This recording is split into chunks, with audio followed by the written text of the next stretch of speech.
Hello बच्चों, मेरा नाम है निशांत और आप लोग मेरे साथ सीख रहे हो फिजिक्स। तो उम्मीद है सभी लोगों की पढ़ाई अच्छी चल रही होगी। चलिए फिर क्लास स्टार्ट करते हैं। तो हमने बेसिक मैथमेटिक्स में मैथमेटिकल टूल्स की एक सीरीज स्टार्ट कर रखी थी, जिसमें हमने already quadratic equation, trigonometry, plane and solid angle, basic algebra and binomial approximation, basic logarithm और बेसिक ग्राफ जो है वो ऑलरेडी पढ़ लिए है। अगर आपने अभी तक ये वीडियो नहीं देखी है तो हमारे चैनल की मैथमेटिकल टूल्स नाम से एक प्लेलिस्ट है, उसमें सारी वीडियोस को आप देख सकते हो। मैं वीडियोस की लिंक जो है इस वीडियो के डिस्क्रिप्शन में भी अपलोड कर दूंगा, तो वहां से भी चेक कर सकते हो। अब हमारे पास दो मैथमेटिकल टूल्स और बचे हैं। एक तो है differentiation and its application and integration and its application. ठीक है, बेसिकली कैलकुलस के दो टॉपिक और बचे हुए, तो एक एक करके चलिए स्टार्ट करते हैं। आज की क्लास में स्टार्ट करते हैं हम डिफरेंशिएशन एंड इट्स एप्लीकेशन। तो ये दोनों के दोनों कैलकुलस के जो ये टॉपिक हैं, लगभग हर चैप्टर में ही हमको बहुत ज़्यादा अमाउंट में काम आने वाले हैं। ठीक है, लगभग ये मान के चलिए मैकेनिक्स के हर चैप्टर में ही हमको ये काम आने वाले हैं। तो इतना ज़्यादा अब इनका यूज है, तो क्यों ना हम इनको शुरुआत में सीख लें, ताकि जो हमारा पर्पज है कि मैथ की वजह से हमारे क्वेश्चन ना अटके, इसलिए हम पहले इसको सीख लेते हैं। ठीक है, अब बात आती है इसको पढ़ते क्यों। तो हल्का सा एक एग्जाम्पल की हेल्प से समझते हैं कि इसको क्यों पढ़ते हैं। जैसे मान लो किसी क्लास में दो स्टूडेंट हैं। ठीक, एक स्टूडेंट है मान लो ए और दूसरा स्टूडेंट है बी। दो स्टूडेंट है, किसी रीजन से इनकी थोड़ी तबीयत खराब हो गई। हम इनको डॉक्टर के पास लेके गए। डॉक्टर ने कहा कि क्या करना है भाई, इनको दोनों को एक एक बोतल जो है वो ग्लूकोज की चढ़ानी है। एक एक बोतल ग्लूकोज की चढ़ानी है दोनों को। भाई ठीक है भाई, चढ़ाते। तो हमने ए को क्या किया, आराम आराम से आराम आराम से धीरे धीरे धीरे धीरे 3 घंटे में जाके एक बोतल चढ़ाई। 3 घंटे में जाकर धीरे धीरे धीरे धीरे आराम से पूरा अच्छे से टाइम ले गया, तसल्ली से इसको ग्लूकोज की बोतल चढ़ाई गई एक को। ठीक, तो आराम से धीरे धीरे चढ़ाओगे तो सीधी सी बात है इजिली रिकवर कर जाएगा।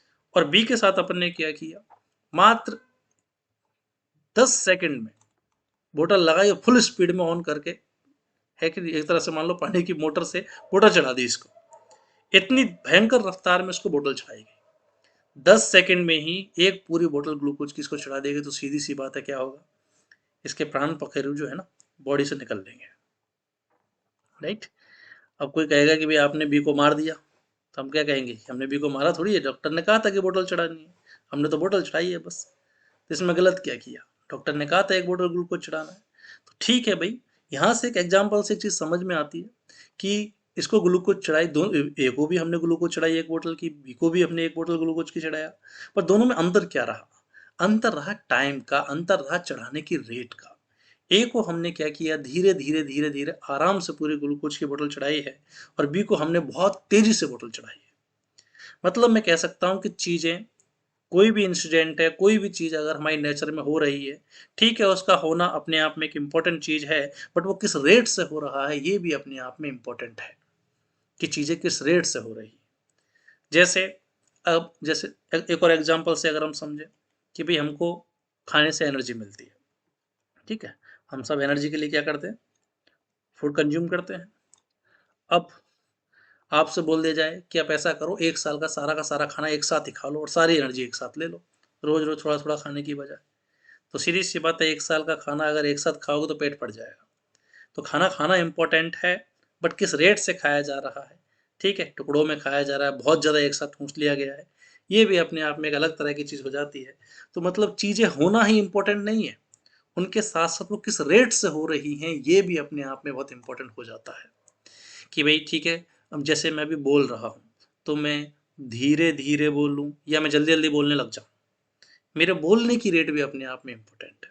मैं ज़रूरत से ज़्यादा अगर धीरे धीरे बोलूँगा तो मैं बोरिंगनेस फील होने लग जाएगी, बोरियत होने लग जाएगी। या बहुत ज़्यादा जल्दी जल्दी बोलने लग जाऊँ तो हो सकता है तुम्हें समझ में ही ना आए। समझ में आ रहा है क्या कह रहा हूँ।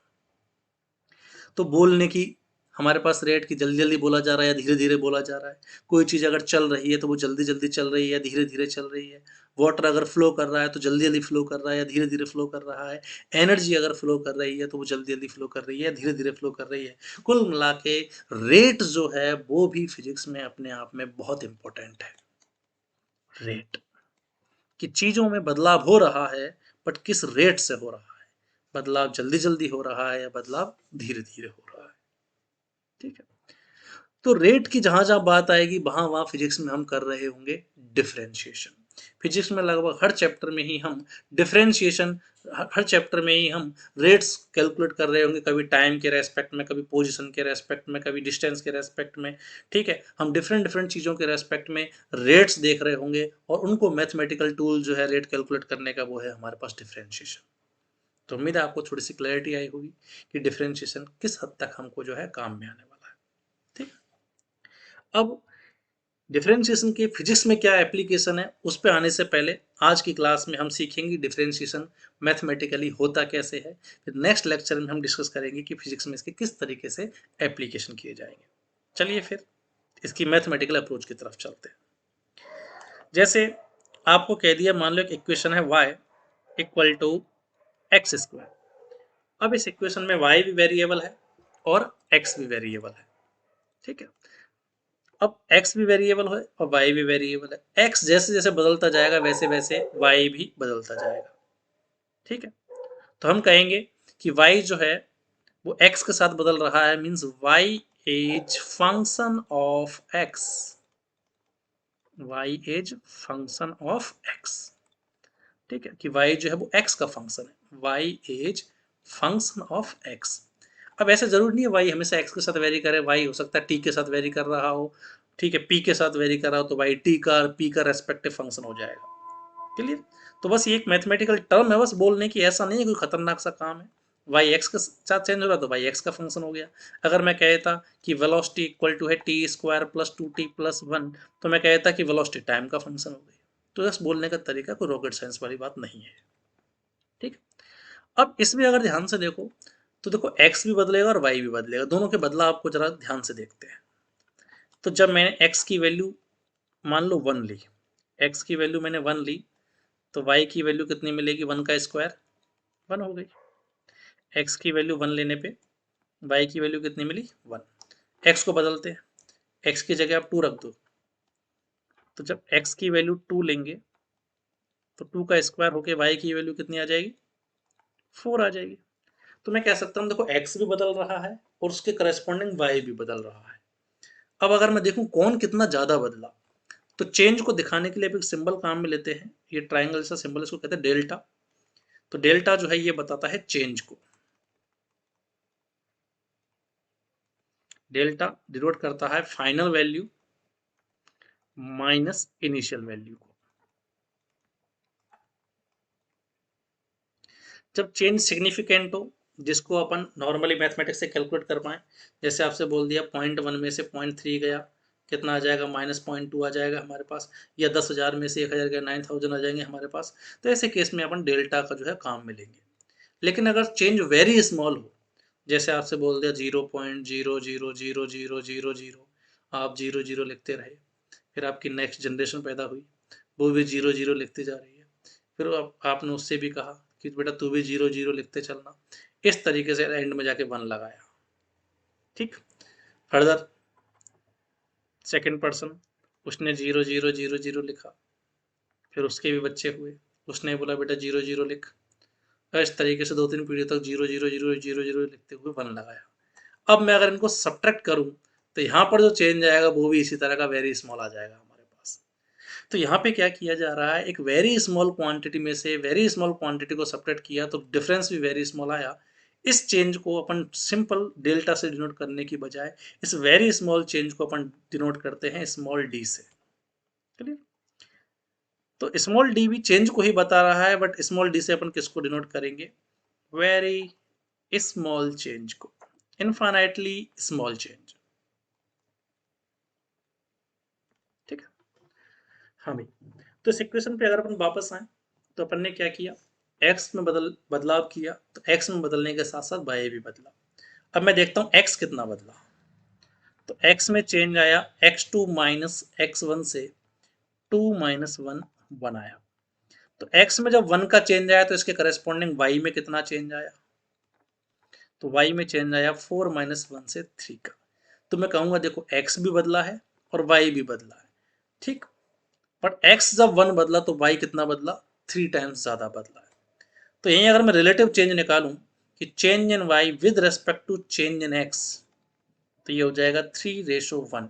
ये क्या बता रहा है, ये टर्म बता रही है कि बदल तो देखो दोनों रहे, बट x में बदलने के साथ साथ, x में बदलाव के साथ साथ y कितना बदला, रिलेटिव चेंज को बता रहा है। इसको कहेंगे चेंज इन y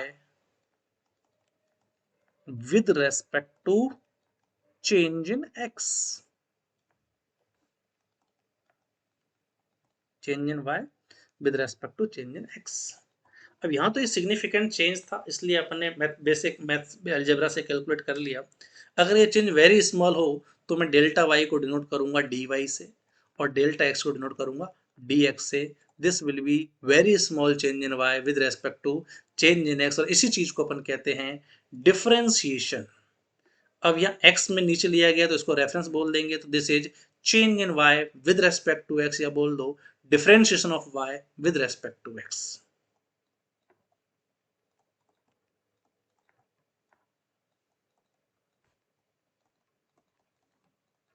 तो dy बाई dx क्या बताता है हमारे पास, change in y with respect to x। कुल मिला के dy बाई dx क्या है, चेंज होने की रेट ही है बस, कि x बदल तो दोनों रहे, बट x में बदलाव के साथ साथ y में कितना बदलाव आया है, रिलेटिव चेंज को बता रहा है। अगर मान लो dy बाई dx की वैल्यू मैं मान लेता हूँ 1, मतलब dy इक्वल टू कितना आ गया, dx। तो जितना x बदला उतना ही y बदला, दोनों बराबर बराबर बदले। अगर मान लो ये आ जाता dy बाई dx आ जाता 2, मतलब x अगर 1 बदलेगा तो y कितना बदल जाएगा, 1 इंटू 2 से 2 बदल जाएगा, डबल बदलेगा।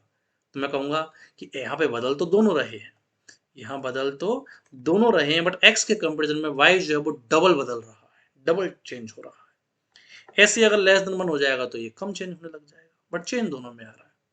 तो dy बाई dx सिंपली अगर मैं कहूँ तो dy बाई dx हमको क्या बताता है, एक तरह से रिलेटिव चेंज को बता रहा होता है कि बदलाव तो दोनों में आ रहा है, बट y के रेस्पेक्ट में x के रेस्पेक्ट में y में कितना बदलाव आया है। इसी चीज को अपन डिफरेंशिएशन या रेट भी बोल सकते हैं कि y की x के कंपेरिजन में क्या रेट से चेंज हो रहा है, कि y में x के कंपेरिजन में किस रेट से चेंज हो रहा है, इसी को अपन रेट भी कह देते हैं। तो उम्मीद है आपको डिफरेंशिएशन का मतलब समझ में आया होगा।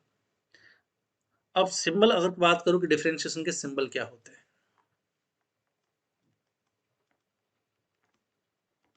सिंबल तो आप y का डिफरेंशिएशन x के रेस्पेक्ट में लिखोगे तो लिखोगे dy बाई dx। अब जरूरी नहीं है y और x ही वेरिएबल हो, वेरिएबल कोई भी हो सकते हैं, dv बाई dt हो सकता है तो मैं कहूंगा कि v का differentiation with respect to t, dv by dx हो सकता है तो मैं कहूंगा v का differentiation with respect to x। तो बस y और x दो नाम है वेरिएबल के, और ये वेरिएबल कुछ भी हो सकते हैं। सिंबल इसका dy बाई dx, या फिर y डैश से भी डिनोट कर देते हैं, या y डॉट से भी डिनोट कर देते हैं। इसका मतलब है कि आपको सिंगल डिफरेंशिएशन करना है। ये सिंबल है हमारे पास सिंगल डिफरेंशिएशन का, कि एक ही बार डिफरेंशिएशन किया जाए तो क्या होगा।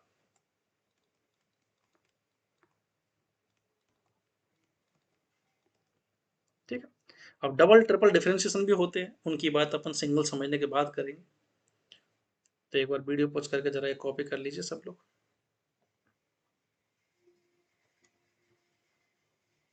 ये भी कॉपी कर लो। ठीक। तो कुल मिला के डिफरेंशिएशन बताता क्या है, एक चीज के रेस्पेक्ट में दूसरी चीज के चेंज को बताता है। ये इसका सिंबल हो गया, रेट्स कैलकुलेट करने के लिए इसको काम में लेंगे। अब अपन ज्यादा जरूरत से ज्यादा मैथ में ना जाते हुए अपने टू द पॉइंट फिजिक्स के पॉइंट ऑफ व्यू से बात करते हैं कि डिफरेंशिएशन के फॉर्मूले क्या, उनको कैसे काम में लिया जाता है। तो फॉर्मूलाज देखते हैं इसके। फॉर्मूलाज, तो फॉर्मूला नंबर 1, अगर y इक्वल टू कुछ कांस्टेंट हो और इसका डिफरेंशिएशन करना हो तो कितना आएगा। जैसे आपसे कह दिया एग्जांपल के लिए y इक्वल टू 2 है और इसका x के रेस्पेक्ट में डिफरेंशिएशन कीजिए, तो y का x के रेस्पेक्ट में डिफरेंशिएशन देखना है। तो dy क्या बता रहा है, स्मॉल चेंज इन y। अब कोई चीज अगर कांस्टेंट है, जैसे y इक्वल टू 2 है तो 2 की वैल्यू अब भी 2 है, बाद में भी 2 है, कभी भी देख लो 2 ही है, तो 2 में चेंज कितना आया, 0। अरे भाई जब कोई चीज कांस्टेंट है, चेंज ही नहीं हो रही, जब कुछ चेंज ही नहीं हो रहा है तो उसके चेंज की रेट कितनी होगी, 0, क्योंकि वो तो चेंज नहीं हो रहा। तो मैं कह सकता हूं कोई भी कांस्टेंट हो तो कांस्टेंट का डिफरेंशिएशन होता है 0। क्लियर। तो ये फॉर्मूला नंबर 1 हो गया हमारा कि कांस्टेंट का अगर डिफरेंशिएशन करवाए तो वो 0 होता है। जैसे एक और एग्जांपल से समझिए, आपसे कह दिया y इक्वल टू पाई, जरा बताना d y by d t कितना हो जाएगा y का t के रेस्पेक्ट में। नहीं, कितना आ जाएगा, तो पाई ये कांस्टेंट और कांस्टेंट का डिफरेंशिएशन किसी की भी रेस्पेक्ट में करो 0 होता है। तो उम्मीद है आपको समझ में आया होगा फॉर्मूला। अब मैं कुछ क्वेश्चन लिख रहा हूँ, इनके जरा आंसर निकालिए जरा सब लोग। आपसे बोल दिया y equal to sine 30 degree, ठीक है, इसके लिए डिफरेंशिएशन बताइए, d y by d x कितना होगा। Then next y equal to logarithmic constant, ये लॉगरिदमिक कांस्टेंट है जो अपने लॉगरिदम में पढ़ लिया था, इसके लिए d y by d x बताइए। y equal to sine square x plus cos square x, इसके लिए d y by d x बताइए। तो वीडियो पॉज करके ट्राई कीजिए इसे। हाँ भाई, तो उम्मीद है सभी लोगों ने ट्राई कर लिया होगा, आंसर मैच करते देखो। देखो y इक्वल टू साइन 30, क्या साइन 30 की वैल्यू हमको निकालना आता है ऑलरेडी ट्रिग्नोमेट्री से। साइन 30 की वैल्यू होती है 1/2, और 1/2 क्या है, कांस्टेंट, और हमको पता है बेबी फॉर्मूले से कि कांस्टेंट का डिफरेंशिएशन कितना होता है, 0। y equal to e logarithmic constant और कांस्टेंट का डिफरेंशिएशन 0। साइन स्क्वायर एक्स, देखो साइन स्क्वायर एक्स की वैल्यू, एक्स बदलेगा जैसे जैसे साइन बदलेगा तो उसका स्क्वायर भी बदलेगा, एक्स जैसे जैसे बदलेगा तो कॉस भी बदलेगा और उसका स्क्वायर भी बदलेगा। तो साइन स्क्वायर एक्स भी वेरिएबल है, कॉस स्क्वायर एक्स भी वेरिएबल है, बट अपन को इतना पता है कि sign square theta plus cos square theta हमेशा कितना होता है, 1। तो इनका सम हमेशा कांस्टेंट, और कांस्टेंट का डिफरेंशिएशन 0 होता है। ठीक, तो उम्मीद है आपको फॉर्मूला नंबर 1 समझ में आ गया होगा। चलिए फिर सेकंड फॉर्मूले की तरफ चलते हैं। हाँ, एक बार जरा वीडियो को लाइक करके बताइए कितने लोगों के सारे आंसर सही थे। सेकंड फॉर्मूले की तरफ चलते हैं। सेकंड फॉर्मूला है कि अगर इक्वेशन के इस तरह की हो, y इक्वल टू एक्स की पावर n टाइप की, तो इसका डिफरेंशिएशन कैसे करते हैं। तो अब देखो y x की फॉर्म में, मैं डिफरेंशिएशन भी x के रेस्पेक्ट में कर रहा हूँ। y अगर t की फॉर्म में होता तो t के रेस्पेक्ट में कर रहा होता। तो y हमारे पास x की फॉर्म में x इक्वल टू n है, इसका डिफरेंशिएशन कैसे करेंगे। तो इसका डिफरेंशिएशन का फॉर्मूला आता है n इंटू एक्स की पावर n-1, मतलब पावर को आगे लाओ और ऊपर पावर में से 1 सब्ट्रैक्ट कर दो। अब इसको एक एग्जांपल से समझते हैं। आपसे कह दिया y equal to x square का डिफरेंशिएशन कीजिए x के रेस्पेक्ट में। तो क्या x की पावर n जैसा दिखाई दे रहा है, या n की जगह कितना आ गया 2, तो डिफरेंशिएशन हो जाएगा n x की पावर n-1, तो ये आ जाएगा 2x की पावर 1 को x लिख सकते हैं। तो y equal to x square का डिफरेंशिएशन कितना हो गया, 2x। सिमिलरली एक एग्जांपल से और समझ ली, अगर अपन करें y इक्वल टू एक्स की पावर 7 का डिफरेंशिएशन बताइए, तो सेम फॉर्मूला लगाते, पावर आ जाएगी आगे और ऊपर पावर में से बस 1 सब्ट्रैक्ट करना है। तो पावर आ जाएगी आगे, ऊपर पावर में से 1 सब्ट्रैक्ट करोगे तो ये आ जाएगा 7x6। बेसिकली पावर को आगे रख दो, ऊपर 1 सब्ट्रैक्ट कर दो, सिंपल फॉर्मूला। ठीक, एक और एग्जांपल से समझिए, फिर आपको देंगे कुछ एग्जांपल सॉल्व करने को। अगर बोल दिया जाए y इक्वल टू 1/x है, इसका डिफरेंशिएशन करना। हाँ भाई, अब अगर x की पावर n टाइप का होता तो उसका तो तुम डिफरेंशिएशन कर देते, बट ये तो 1/x है, अपॉन में है, तो इसका डिफरेंशिएशन का तो कोई फॉर्मूला अभी तक बताया नहीं है। तो कोई दिक्कत नहीं है, ये 1/x का फॉर्मूला तो भले मुझे नहीं पता, बट इसको x की पावर n टाइप का बना सकते हैं। कैसे, ऊपर लेके आ जाओ तो पावर हो जाएगी -1। अब इसका डिफरेंशिएशन किया जा सकता है क्योंकि इसकी पावर कितनी हो गई, -1, तो n की जगह बस -1 रखना है। तो d y by d x कितना आ जाएगा, पावर आ जाएगी आगे और ऊपर पावर में से 1 सब्ट्रैक्ट कर देंगे, तो d y by d x हो गया -x की पावर -2। देखो -1 में से 1 जाएगा मतलब ये नहीं कि 0 हो गया, माइनस उनमें से 1 जाएगा तो -2, तो डिफरेंशिएशन आ गया -1/x²।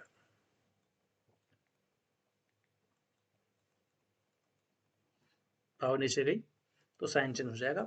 ऑलरेडी अपन ने बेसिक अलजेब्रा में पढ़ रखा है। तो एक बार ऐसे कॉपी कीजिए, फिर आपको कुछ क्वेश्चन दे रहा हूँ, मैं इनको ट्राई करना।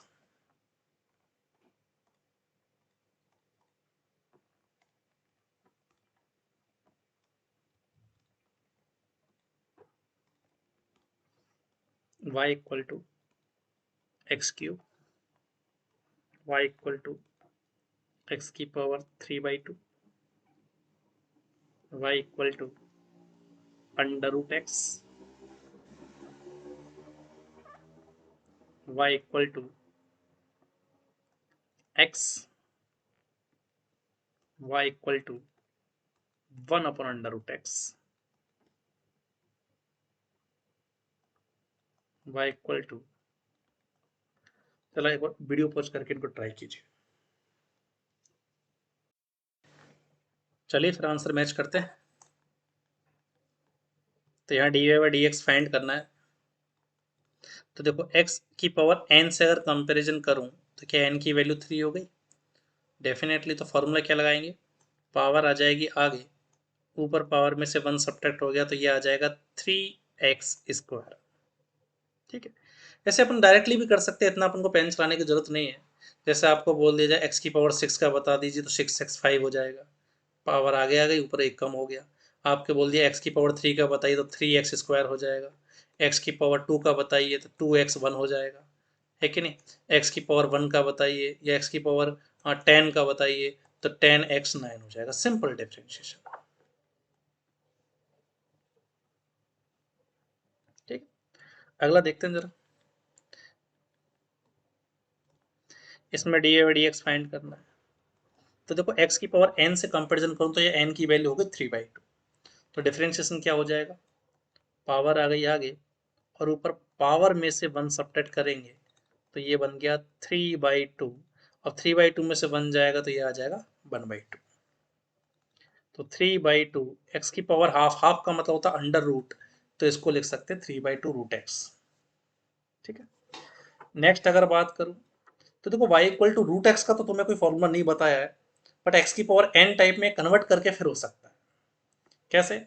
√x को क्या लिख सकते हैं अपन? रूट का मतलब होता है पावर हाफ, तो ये बन जाएगा x की पावर हाफ। देखो रूट का मतलब होता है पावर हाफ और क्यूब रूट का मतलब होता है पावर 1/3। तो x की पावर हाफ का तो आप डेफिनेटली कर सकते हो, तो उसका डेफिनेशन क्या हो जाएगा हमारे पास? dy/dx विल बी, पावर आ जाएगी आगे, ऊपर पावर में से 1 सब्ट्रैक्ट किया तो ये बन जाएगा -12। पावर को नीचे लेके आ जाते तो साइन चेंज हो जाएगा, तो 1/2√x। तो √x का डिफरेंशिएशन हो गया 1/2√x। ठीक है। उम्मीद है अब तक सभी के सही होंगे। अगले इसकी बात करते हैं, y इक्वल टू एक्स। तो देखो इसमें x की पावर कितनी है, कुछ नहीं दे रखा, तो 1। तो dy/dx निकालते हैं। पावर आगे आ गई, ऊपर पावर में से 1 सब्ट्रैक्ट कर दिया तो ये बन गया 1x की पावर 0। और किसी भी नॉन जीरो नंबर की पावर 0 कितना होता है? 1 होता है। तो dy/dx कितना आ गया?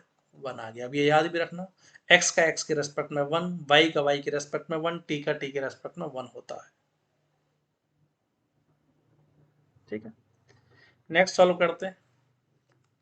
हाँ भाई, तुम्हें भले ही 1/√x का नहीं पता, बट x की पावर n का तो पता है। तो इसको क्या लिख सकते हो? नीचे बन जाएगा x की पावर हाफ, फर्दर इसको ऊपर लेके जाएंगे तो x की पावर -12 बन जाएगा। अब इसको x की पावर n से कंपेरिजन करूं तो n की वैल्यू हो गई -12। तो डिफरेंशिएशन आ जाएगा -12। पावर आ गई आगे, ऊपर पावर में से फर्दर 1 सब्ट्रैक्ट करेंगे तो dy/dx आ गया -12। अब -12 में से माइनस बन जाएगा तो माइनस का 3/2। चाहो तो फर्दर आप सिंप्लीफाई कर सकते हो इसे। तो एक बार जरा कमेंट करके बताइए कि इन 5 में से कितने सही हैं आपके रेस्पेक्टिवली। ठीक है। हाँ, तो ये अपन ने दो फॉर्मूले पढ़ लिए। कांस्टेंट का डिफरेंशिएशन 0 होता है और x की पावर n का n x की पावर n-1 होता है। मोस्टली क्वेश्चन तो हमारे इन्हीं फॉर्मूले से होने वाले हैं। फर्दर हम अपन आगे चलते हैं। देखिए जरा एक और एग्जांपल से समझिए। अगर आपसे कह दिया जाए कि v इक्वल टू है टी स्क्वायर प्लस या v इक्वल टू है 3t स्क्वायर, और आपसे बोला d v by d t कितना होगा। ठीक,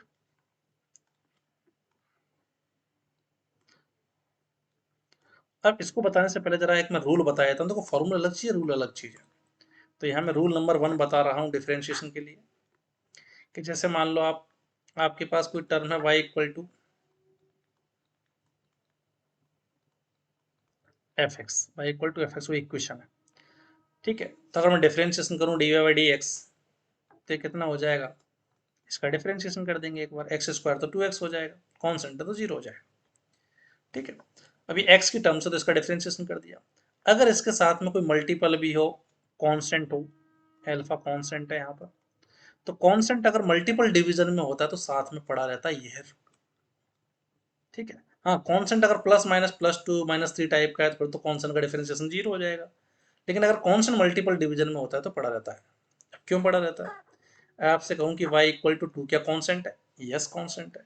लेकिन y इक्वल टू 2x क्या कांस्टेंट है, नहीं भाई, ये कांस्टेंट नहीं है। क्यों, क्योंकि x वेरी करेगा तो प्रोडक्ट भी ये वेरी करने वाला है। सिमिलरली x/2 भी कांस्टेंट नहीं है, क्योंकि x वेरी करेगा तो डिफरेंट रेशो भी ये वेरी करेगा। ठीक है, तो अगर टू कांस्टेंट अगर मल्टीपल डिवीजन में तो फिर वो कांस्टेंट नहीं, रियलिटी में वेरिएबल के साथ इंक्लूड हो जाता है। प्लस माइनस में अगर कांस्टेंट तो वो सच में कांस्टेंट है हमारे पास। ठीक है, तो ये रूल क्या बोलता है कि अगर कांस्टेंट साथ में मल्टीपल डिवीजन में तो पड़ा रहेगा, कोई दिक्कत नहीं है। तो क्या करें, यहाँ पर आपको टी के रेस्पेक्ट में डिफरेंशिएशन करना है, 3 मल्टीपल में हो रखा है तो कोई दिक्कत नहीं, 3 को मल्टीपल में रहने दो, टी स्क्वायर का डिफरेंशिएशन कर दो। तो ये एक्स की पावर एन से अगर मैं देखूँ तो टी एक्स की पावर एन से कंपेरिजन करूँ तो टी की पावर 2 है, मतलब एन हो गया 2, तो इसका डिफरेंशिएशन हो जाएगा 2 टी की पावर 2 - 1, या बोल दो 60 विल बी द आंसर। ठीक है, तो खतरनाक सा रूल नहीं है, सिंपल सी बात है कि कॉन्सेंट अगर मल्टीपल डिवीजन में हो तो पड़ा रहता है। ठीक है, यहीं पे एक रूल और बता रहा हूं कि अगर मान लो इक्वेशन इस तरह की हो जिसमें 2-3 फॉर्मूले एक साथ मल्टीपल और मल्टीपल या सॉरी एडिशन या सब्ट्रैक्शन में हो, तो क्या करेंगे, तो डिफरेंशिएशन करने के लिए क्या करेंगे, इसका अलग कर दो पहले वाले का, डिफरेंशिएशन डैश डिफरेंशिएशन को बताता है, दूसरे वाले का अलग से डिफरेंशिएशन कर दो, कोई दिक्कत नहीं है। अगर कॉन्सेंट भी है इनके मल्टीपल में तो कॉन्सेंट साथ में पड़े रहेंगे।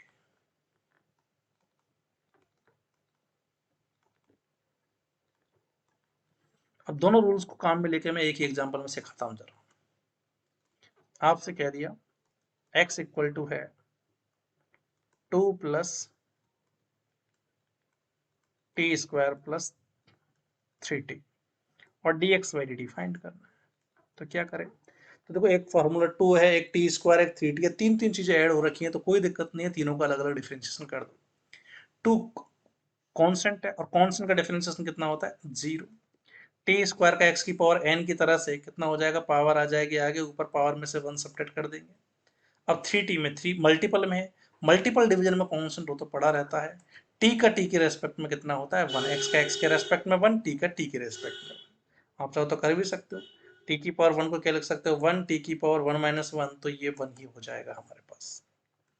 तो इससे डिफरेंशिएशन कितना आ गया, 2t प्लस 3। तो उम्मीद है आपको दोनों रूल समझ में आ गए होंगे। इस पर जरा एक क्वेश्चन आप लोग ट्राई कीजिए। आपको कह दिया x इक्वल टू है टी की power 6 plus T cube plus pi, और यहाँ है अपॉन में 3। जरा बताइए dx बाई dt कितना होगा, ट्राई कीजिए सब लोग।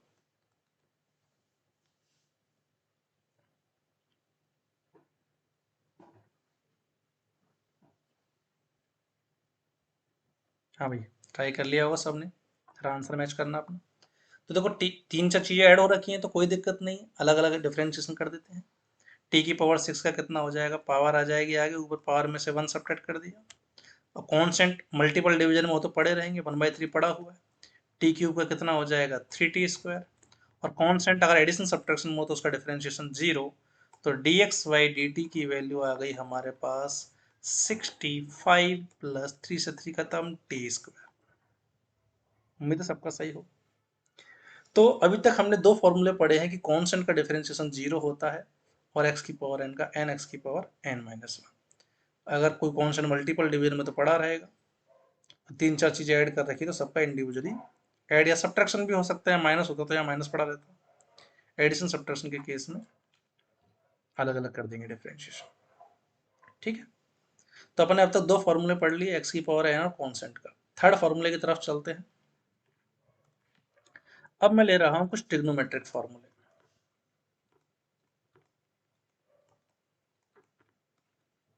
बेसिकली एक लिस्ट लिखा रहा हूं, आप सभी लोगों को ये याद करनी है लिस्ट। ठीक है, तो बिना देखे इसको, लिस्ट जो बता रहा हूं उसको बिना देखे लिस्ट के बनाने के बाद में एक दो बार खुद से लिख लिख के देखना, ऑटोमेटिक याद हो जाएगी। तो ट्रिग्नोमेट्रिक फॉर्मूले में चलते हैं। फॉर्मूला नंबर 3, अगर बोल दिया जाए y equal to sine x, तो साइन का डिफरेंशिएशन होता है कॉस। साइन का डिफरेंशिएशन कॉस। ऐसे ही अगर कॉस का डिफरेंशिएशन कराया जाए तो कॉस का डिफरेंशिएशन होता है माइनस का साइन, ना कि प्लस का साइन। ठीक है, साइन का कॉस, कॉस का माइनस साइन। देन अपन बात करें ट्रिग्नोमेट्रिक रेशियो में कॉस के बाद क्या आता है, टेन। तो टेन एक्स का डिफरेंशिएशन एक्स के रेस्पेक्ट में होता है सेक स्क्वायर। ठीक है, देन कॉट एक्स का डिफरेंशिएशन एक्स के रेस्पेक्ट में होता है minus cosec square. Then sec x का डिफरेंशिएशन होता है sec x into tan x and y equal to cosec x का डिफरेंशिएशन होता है x के रेस्पेक्ट में माइनस का cosec इंटू कॉट। तो कोई एक ट्रिक बताता हूँ याद करने की। तुमने ट्रिग्नोमेट्री की आइडेंटिटी अगर याद हो तो sine square theta plus cos square theta equal to 1। तो साइन और कॉस साथ साथ चलते हैं, ऐसे ही टेन और सेक साथ चलते हैं, 1 plus tan square theta equal to sec square theta से। और कॉसेक और कॉट साथ चलते हैं, तो साइन कॉस साथ साथ चलेंगे, टेन सेक साथ चलेंगे और सेक और कॉसेक और कॉट साथ में चलेंगे। अब साइन का डिफरेंशिएशन कॉस, कॉस का साइन, टेन का सेक स्क्वायर आ जाएगा, टेन के साथ सेक चलता है, कॉट के साथ कॉसेक, तो कॉट का हो गया कॉसेक स्क्वायर। फिर सेक का, सेक के साथ टेन चलता है तो सेक इंटू टेन, कॉसेक के साथ हो जाएगा कॉसेक इंटू कॉट। बाकी साइन की अगर बात करूं तो plus minus plus minus plus minus. ये कोई लॉजिक नहीं है, बस हल्का सा ट्रिक है याद रखने की। आप इन फॉर्मूलों को बिना देखे एक दो बार लिखोगे ऑटोमेटिक याद हो जाएंगे। तो ये तो थे ट्रिग्नोमेट्री वाले फॉर्मूले। यहीं अगर बात करूं फर्दर एक्सपोनेंशियल वाले फॉर्मूलों की,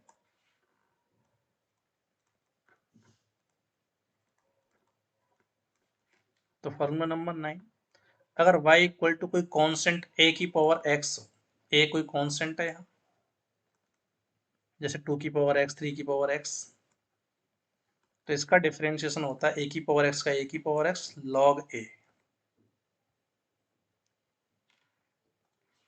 जैसे एग्जांपल से अगर मैं कहूँ आपको y इक्वल टू 2 की पावर x का डिफरेंशिएशन करना है, तो 2 की पावर x का 2 की पावर x log 2, सिंपल। हालांकि ये अपन को फॉर्मेट काम में नहीं आएगी, अपन को एक्सपोनेंशियल में ज्यादा काम आएगी, 10th फॉर्म। अगर y इक्वल टू e की पावर x, तो e की पावर x का डिफरेंशिएशन क्या हो जाएगा, सेम फॉर्मूला लगाते हैं, e की पावर x ln e, और ln में बेस भी e होता है और ये भी e हो गया। ये भी ट्रिग्नोमेट्री की लॉगरिथम की आइडेंटिटी है कि जो वेरिएबल हो वही अगर बेस हो तो इसकी वैल्यू 1 होती है। तो इसको मैं e की पावर x ln e लिखने की बजाय केवल e की पावर x भी लिख सकता हूँ। तो याद रखना है e की पावर x का डिफरेंशिएशन e की पावर x होता है। e की पावर t का t के रेस्पेक्ट में e की पावर t हो जाएगा, कोई फर्क नहीं पड़ेगा इसमें। ठीक है, नेक्स्ट फार्मूले की अगर अपन बात करें यहीं पे लॉगरिदमिक फार्मूले की,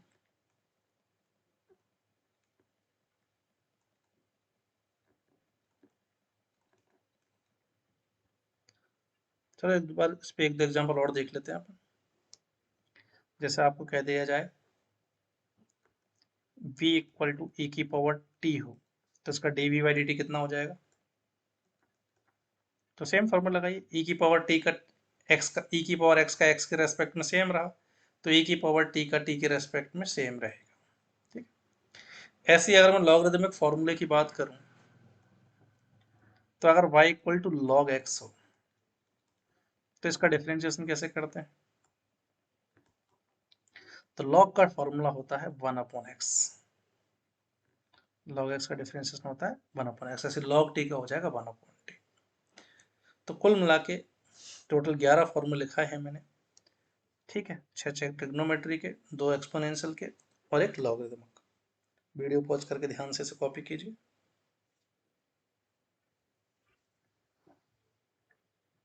ये भी कॉपी कर लीजिए। ठीक, तो आज की क्लास में अपन ने एक तो समझा कि भाई डिफरेंशिएशन का एक तरह से मीनिंग क्या है, और इसके फॉर्मूले देखे अपन ने 11। तो इन फॉर्मूलों को फिर से कह रहा हूँ, ध्यान से अगली क्लास में आने से पहले आराम आराम से बिना देखे लिख लेना, एक दो बार याद हो जाएंगे। अगली क्लास में हम इनको फर्दर काम में लेंगे और इसके रूल्स पढ़ेंगे डिफरेंशिएशन के, कि डिफरेंशिएशन के रूल्स क्या क्या है। देन नेक्स्ट क्लास में उसके बाद हम एप्लीकेशंस की बात करेंगे कि फिजिक्स में इसको कैसे अप्लाई किया जाता है। ठीक है, तो पढ़ते रहिए अच्छे से। हाँ, एक चीज़ और मैं कहना चाहूँगा, बहुत जल्दी आपको प्रैक्टिस मटेरियल भी जो है प्रोवाइड किया जाएगा। तो डिस्क्रिप्शन में, वीडियो के डिस्क्रिप्शन में मैं टेलीग्राम की लिंक भी अपलोड कर रहा हूँ, वहाँ से ऑलरेडी टेलीग्राम चैनल ज्वाइन करके रख लीजिए। ठीक है, तो गुड लक सभी को, मिलते हैं नेक्स्ट क्लास में। Thank you.